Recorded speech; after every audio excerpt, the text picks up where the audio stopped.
So you want to build a Voron 2.4, or maybe you don't want to build it. You're just curious, and might be building it in the future. Whatever the case may be, I'm here to share some tips as somebody who's had one of these for quite a while now. So this is actually a LDO kit.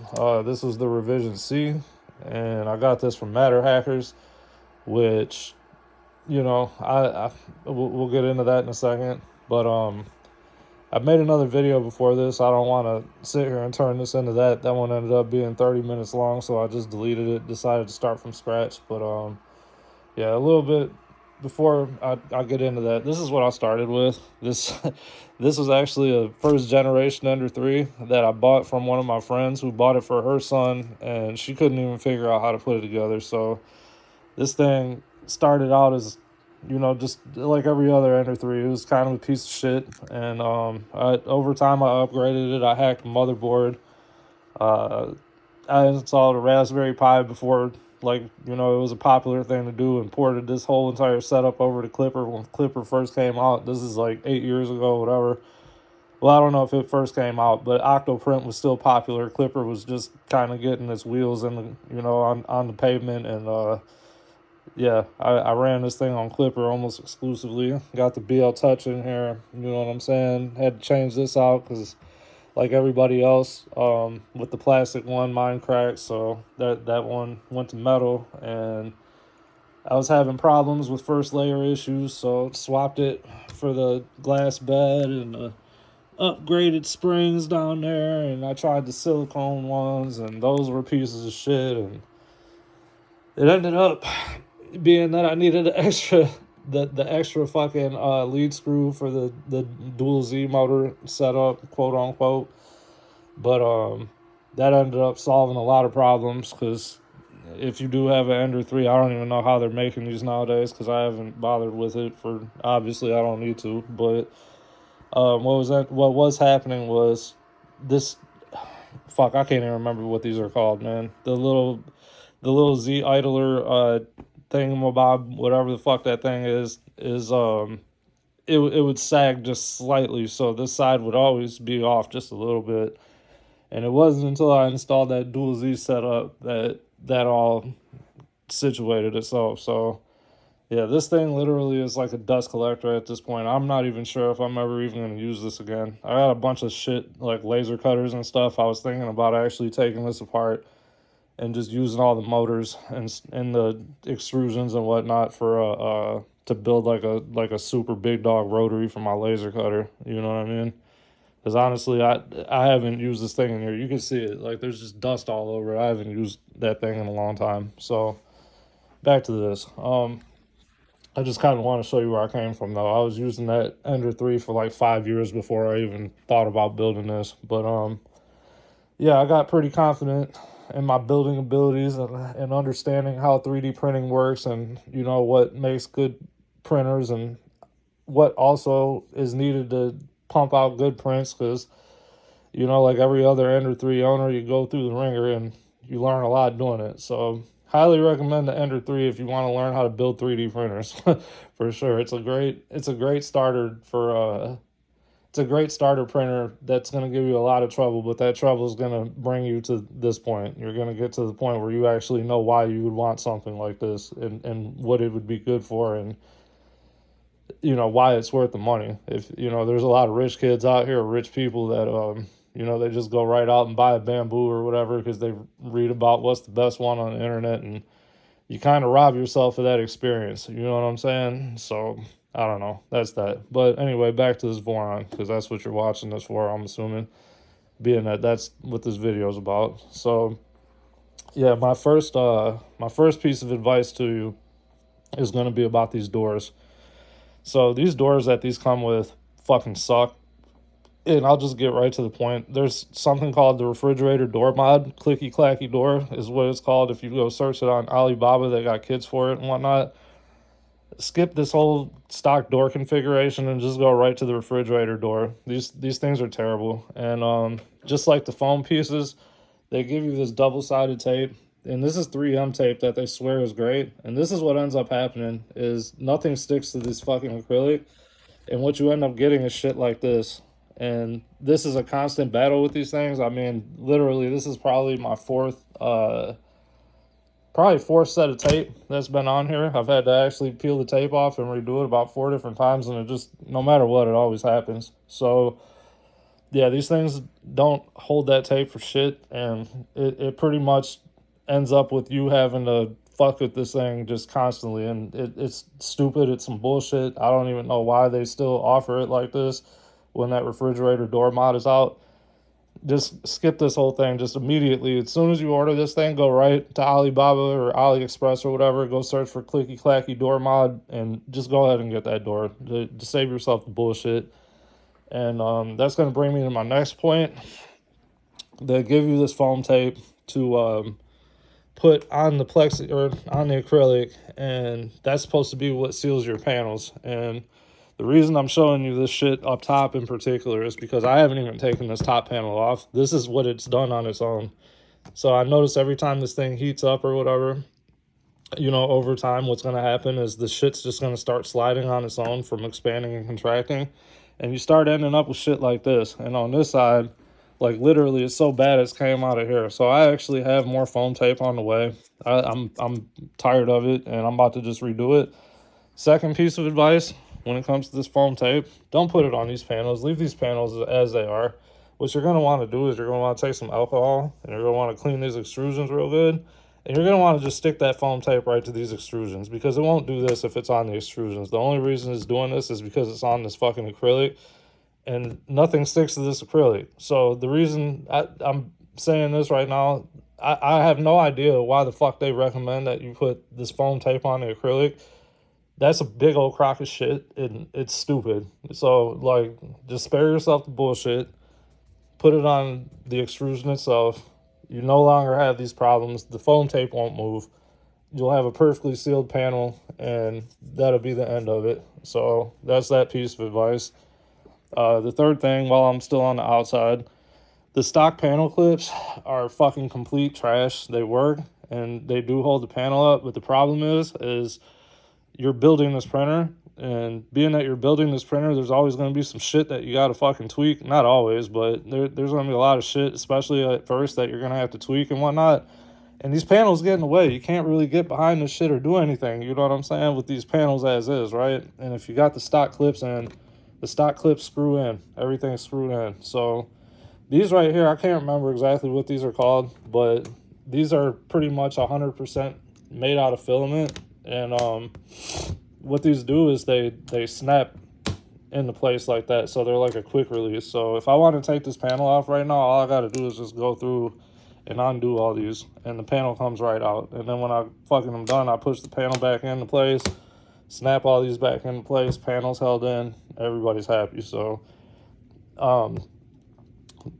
the next mod that's my next recommendation, is go ahead outright. And like I said, I apologize for not remembering the name of these. I've had these for quite a while, probably at least a year or two now. So, god damn. So, yeah, I'd say just go right on ahead and go ahead and go that route right out of the gates. Like, don't even bother with the screw-on panel clips. Like, they're more of a headache than they're worth. And that brings me to my next point about those. So they are great for the panels, because the panels, you barely ever take them off, right? Like, you do take them off at times, but it's not all the time, right? And these right here, unfortunately, for the doors, they work for me, and I have to use them, unfortunately, right now, because I didn't get that clicky clacky door right away. And here I am 2.5 years later, I'm finally just getting to it.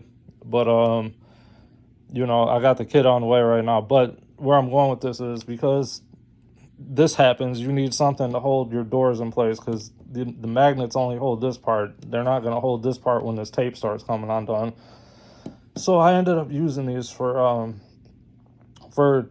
hold my door in, obviously, hold the doors in. And these aren't good for constant use. What ends up happening is the filament, as you can see, like I said, this is all filament based.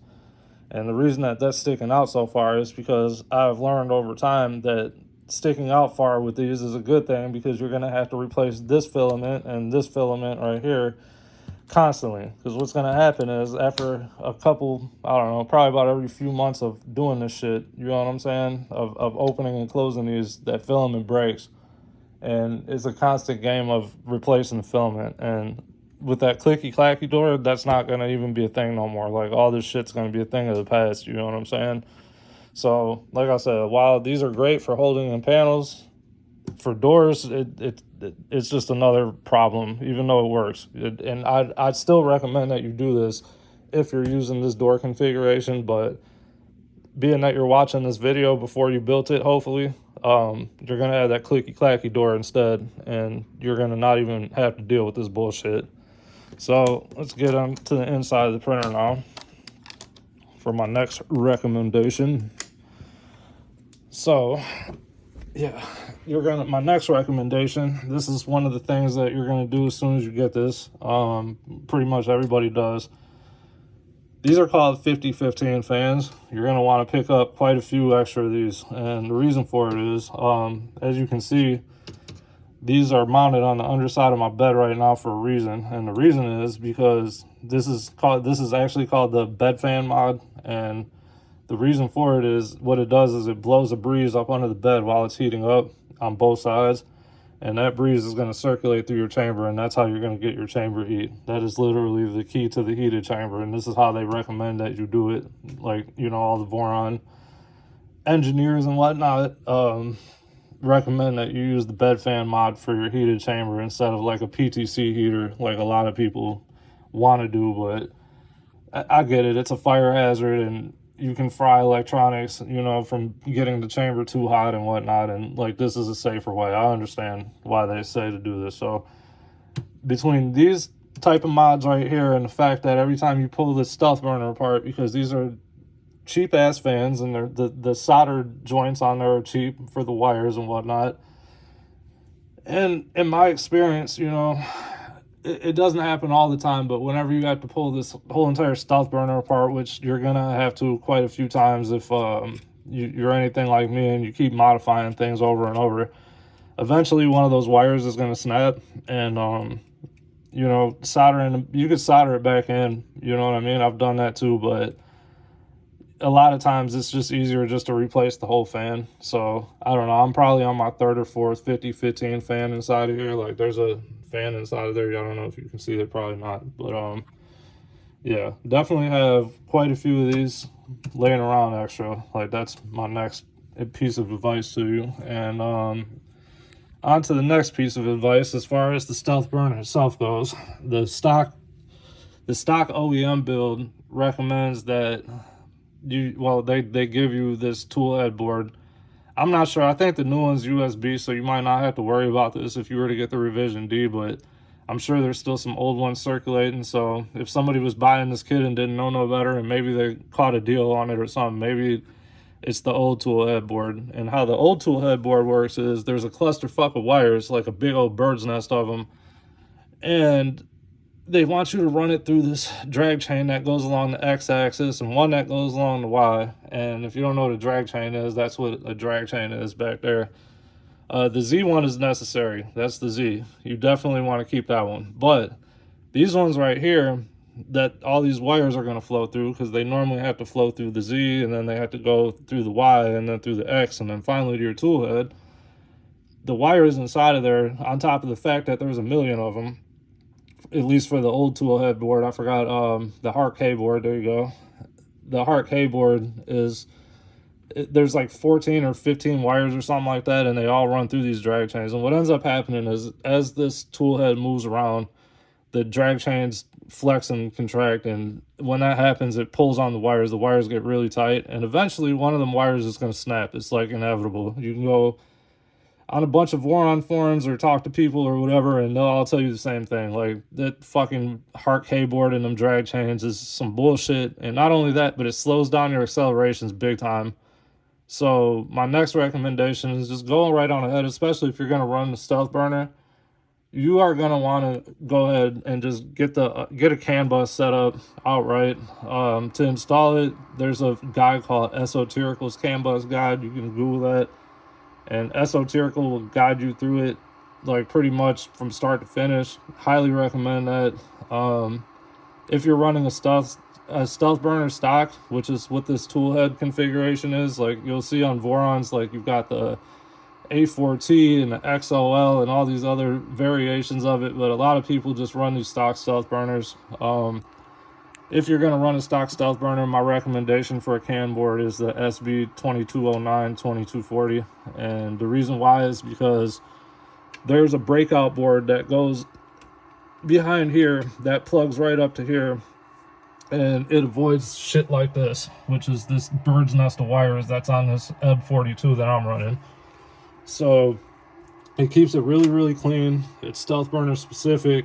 There's plenty of support for it, all kinds of different prints and mods for, you know, like configurations.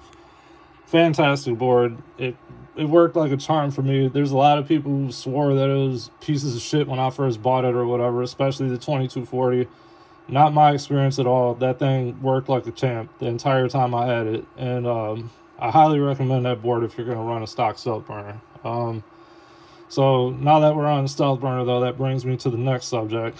If you plan on printing anything besides ABS pretty much, or PLA, you're going to want to go ahead and get a different extruder. It comes with a clockwork too, and that's one that you pretty much build out of some BMG gears and whatnot. And that thing works decent, I guess. Like it definitely does what it's supposed to do, but are you going to get completely like consistent prints through and through with it where you're not getting no artifacts or any weird shit? Or can you print flexible filament with it? Yeah, but it's not the best for it. You know, like I said, pretty much anything besides like PLA or ABS, you know what I'm saying? ASA. That thing is kind of a brick, you know what I'm saying? So I have a full-size Bontac LGX. This thing's a fucking champ, dude. Like I can literally print anything out of this. Highly recommend it. It's expensive, but highly recommend it. And that's why I'm not running my SB 2209 2240 CAN board anymore, is because it won't fit with this full-size LGX without sticking way out and looking crazy as hell. So I ended up swapping to this EB 42, which is a square shape that just so happens to fit along the backside of that LGX NEMA 17 motor perfectly. And highly recommend that. That thing is fantastic. And that brings me to the next part of this tool head, being that we just did the extruder and the CAN board part. I don't know what kind of fucking deal with the devil that Voron made with Revo or Matter Hackers or whoever, but that Revo hot end is absolutely awful. It's slow. The flow rate on it is dog shit. The fucking nozzle swapping shit is a myth. Like, I mean, you can swap nozzles fast, but who cares? Because if you got like the right tools, you could swap this nozzle fast. And for the price of that Revo, you could buy something like what I have, which is the Dragon Ultra High Flow hot end, and you can literally get double the output out of this thing as far as volumetric flow rate goes. I think mine on a Revo was 12 millimeters cube max before I started getting skips and artifacts with ASA. Like with this right here, with this ultra high flow and this Bontac LGX, I'm pushing more like the mid-20s, and I'm talking about for quality print, not just for speed. Like to actually have like a quality print come out the other end with no defects or anything, like I could push this up to the mid-20s, you know what I'm saying? Which is an extremely fast flow rate. Like you can print pretty fast with that flow rate, and that's really good for ABS. With PLA, I can go even higher. I'm more towards the high end of the 30s, you know what I'm saying? Before I start getting some real defects, I can usually push out realistically about 30 millimeters cube.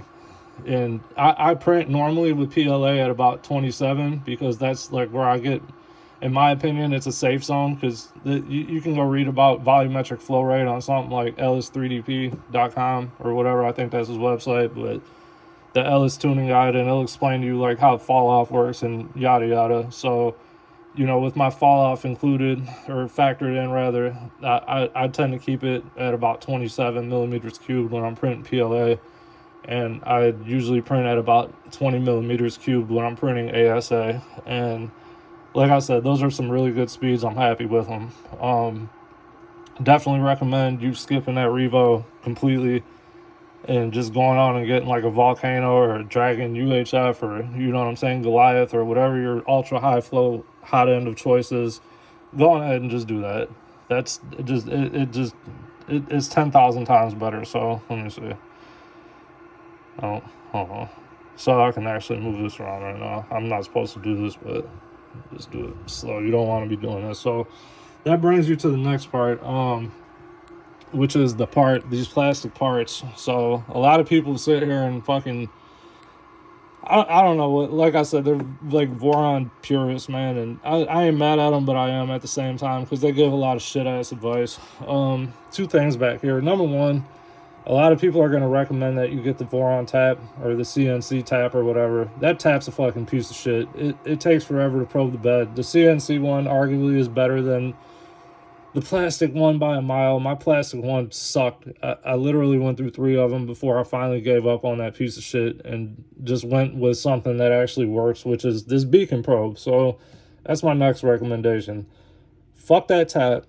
Fuck BL touches and the you know, whatever. I can't even remember. Man, the clicky probe. Jesus Christ, man, I'm fucking up right now. Clicky probe, all that shit, the inductive probes, you know, blah blah blah. They're all fucking trash, man. Listen, just go on ahead and just skip all that shit. Get a beacon probe or a cartographer probe. Especially the beacon at this point, it's got contact into the firmware now, so pretty much it does the exact same thing a tap does, but it doesn't take a million years to probe your bed. And it does a great job. You get much better results. You know what I'm saying? It works off eddy currents to detect, you know, your bed highs and lows and whatnot for your meshing. And it just works, man. Like, I honestly, if I was to build another one of these today, I wouldn't even consider anything else. And that's just the bottom line. So that's my next recommendation. Just skip the tap. Go on ahead, right and get the beacon probe or some kind of cartographer probe or whatever. And let's go right above it. If you're going to go ahead and get an ultra high flow hot end, this definitely applies to you. Not so much if you're running like a shit Revo, but if you're running anything other than a Revo, skip this X carriage, this plastic X carriage mount, and just do yourself a favor like I did and go get the CNC one. As you can see, that's not plastic, that's metal, that to mount onto the fucking gantry here, whatever, the X carriage. And that it's just, dude, it's night and day better. I don't know what it is. It's like thermal creep or whatever, but the plastic one, it gets soft and deforms, and the heat sets in there start to get loose, and you have all these problems. And this is a common problem with ultra high flow hot ends. It just can't handle the heat. So just skip that off the rip and just go on ahead and immediately go ahead and get the CNC one. And now that we're on CNC parts, because I pretty much covered everything else, skip the printed parts. This one's controversial. You're gonna get a lot of dick riders that swear by these printed parts.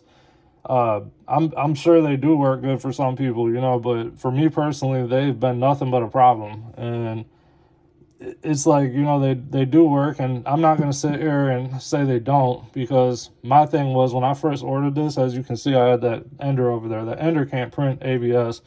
These all have to be ABS. Well, it could print ABS, but I'd have had to buy an enclosure and all this other shit, which I wasn't about to do. So, like everybody else who is in that position, they probably go look for somewhere to order their parts from, right? Their printed parts. And what ends up happening is you end up getting it from somebody like Matter Hackers, right? Because that's who's selling you your kit. And you're like, oh, yeah, fucking cool. They're selling printed parts, too, for $150, right?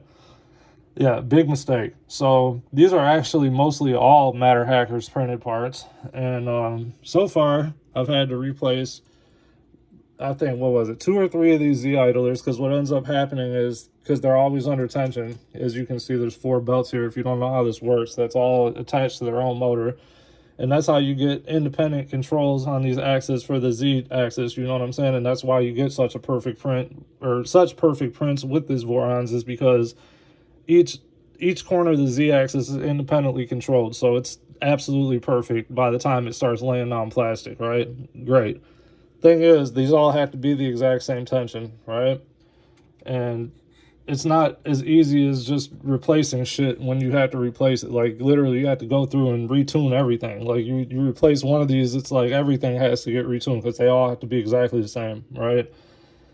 And so far, you know, like I said, because these are under tension 24/7, and as you can see, that screw right there in the middle is actually how you tension these things. These things end up eventually, in time, they will split somewhere like here, and you'll get a hairline crack. And you'll be wondering why it is that, you know, your first layers are off or whatever the case may be. And the reason is because these printed parts fucking suck. You know what I'm saying? And using printed parts, like, obviously, because it's plastic, it's just not, they're not strong. You know what I mean? So you can get away with using some printed shit. Like, these tensioners haven't really fucked up on me at all, or these XY joints haven't really fucked up on me at all. But one thing that has fucked up on me, and one of the reasons I decided to make this video, because I'm really upset right now, to be honest, and I don't know if you can hear it, but I'm pretty pissed off right now. And fuck you, matter hackers, if you're watching this. You guys are some pieces of shit for even selling these parts like this. But, and this is partially my fault, I should have reprinted this. And I should have reprinted all these, honestly, and rebuilt this whole printer as soon as I got it up. But who the fuck wants to do that after you just spent a month building the printer, right? But you get shit like this happening. Can you see that? There's 4 stress cracks. Look at the top, look at the bottom. That whole entire piece is cracked, right? Somehow this is still printing okay. I don't know how, but it's still printing decent. But I have literally cracks going through this whole entire thing. So this all has to get replaced. And you want to know what's going to have to happen to replace this? Because this all has to be perfect too. It's not just the Z-belts, it's the whole entire gantry has to be perfect. So what I'm actually going to have to do is I'm actually going to have to take this whole entire tool head off and set it to the side over here. I'm going to have to drop this X-axis out, right? The X gantry, it's going to have to come out completely, right? Then I'm going to have to undo all this shit, and I'm going to have to pull this whole entire gantry out, you know what I'm saying? And pretty much fucking rebuild it with the new pieces, because that one's cracked and I can't just leave that like that. Then I got to come back and I got to retension the Z belts. I have to retension these belts right here. Then I'm going to have to reinstall this tool head, and I'm going to have to recalibrate that as well. You know what I'm saying? Because now that every time you mess with this tool head, your Z axis, your Z offset, I'm sorry, gets messed up. So that's all got to get redone. And then I'm probably going to have to do more input shaping tests, because now that I've, you know, rebuilt this stuff and blah, blah, blah, blah, blah, you know, the input shaping is going to be a little different. So it's like, literally, it's like having to not rebuild the whole printer, but it pretty much kind of is, you know, because this is the printer. It's the fucking gantry that makes this special, the whole Core XY flying gantry setup, right? And I got to redo it all. You know what I mean? And it's fucked up. It's some bullshit that I even have to do that. So there goes my next piece of advice to you is, you know, I paid $150 pretty much for these printed parts, when I could have just easily, if I would have fucking not listened to these morons on these fucking Voron message boards and groups, if I would have just went on ahead and spent the extra $50, $100 or whatever on CNC parts, this shit would have never happened that I just told you, and that definitely would have never happened. So that's my next piece of advice to anybody, is going ahead and get the fucking CNC parts and just skip all these printed parts. They're not worth it, man. And honestly, I don't care what anybody says.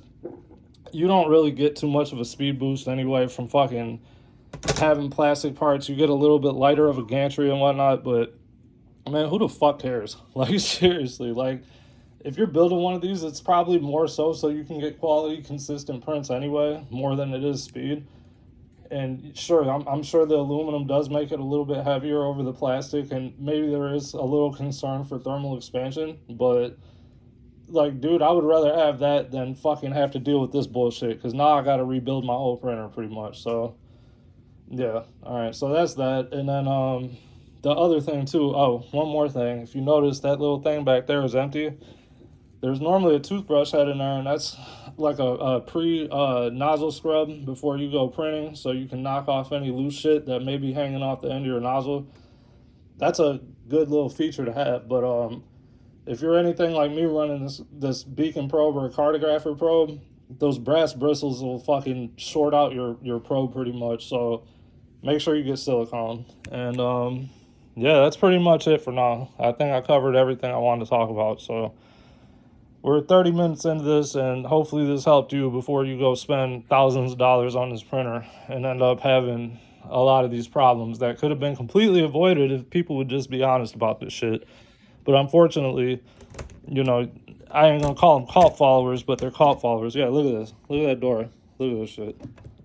This is why I'm swapping out to that clicky clacky door. This shit will happen no matter what. You can't avoid it. Just fucking garbage, man. So yeah, hopefully this helped all you guys, man. Like I said, I was going through this printer because I just got a box turtle. I ordered it rather. I'm getting this ready to install it. And while I'm going through here with the fine tooth comb, making sure everything's good, I see everything's not good. So like I said, hopefully this helps you guys. Shit, you got any questions or want to know anything else, leave a comment or whatever, and I'll answer it for you. All right.